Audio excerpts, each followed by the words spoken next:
Also breaking overnight, Pawtucket police on the scene at the corner of Japonica Street and Broadway as a witness tells 12 News they heard gunfire and then saw a woman taken away in an ambulance, but her condition is still not clear this morning. The scene is the latest incident in a violent weekend in both Pawtucket and Providence. 12 News reporter Alexandra Leslie joins us live in Providence now. Alex, Rhode Island lawmakers and community leaders set to meet to address the uptick in this gun violence.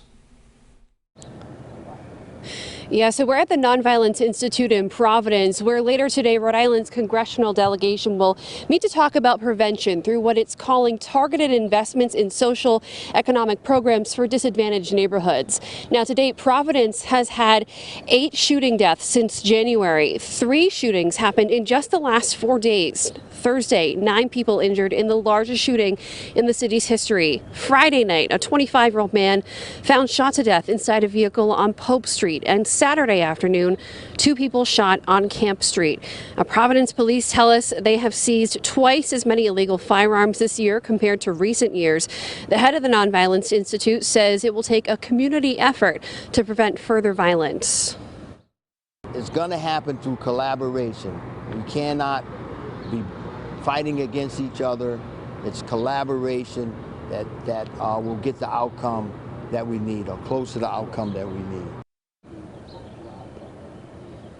And just over the border in Pawtucket, Providence and Pawtucket police say they detained and questioned 4 people in relation to a shooting there. Those people, however, were later released and no arrests have been made there yet.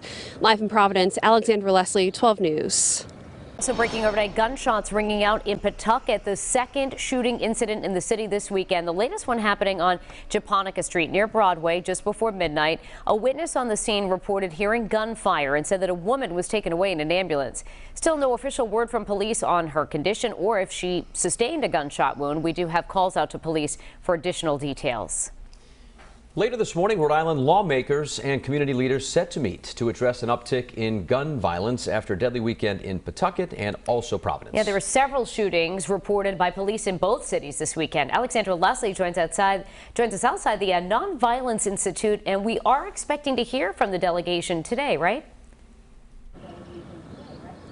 Right, so the delegation says it's working with the Biden administration to provide federal resources, but also working to strengthen partnerships between local, state, and federal authorities to target gun and drug trafficking, rather.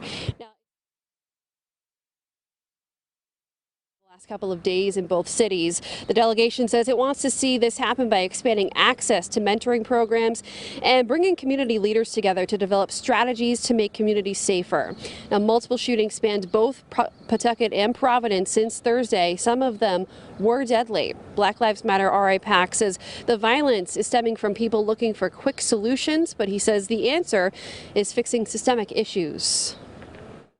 A lot of the problems that are going on in our community are due to a lack of mental health resources, due to a lack of shelter, food. These are issues of poverty. Our communities need resources. Now, Providence police tell us that they don't believe that 3 recent shootings in the city are connected. However, they are looking into a homicide that took place in Pawtucket on Saturday. Live in Providence, Alexandra Leslie, 12 News.